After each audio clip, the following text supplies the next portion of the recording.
Sizga kattakon rahmat. Men 5 yildan beri mana shu postda turaman. Siz qoidani buzmasdan kelyapsiz.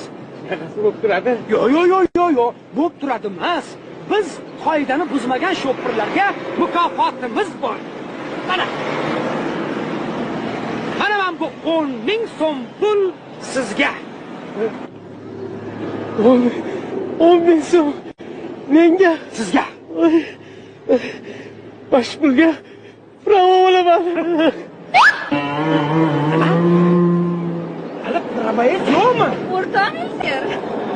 Bu kishining gapiga e'tibor bermang. Ozgina ovozini cho'vdiyveradilar. Nima? Hali rulda ichganmisiz ham? Aytmadimmi senlarga? O'g'irlangan mashina bilan uzoqqa borib bo'lmaydi deb, ha?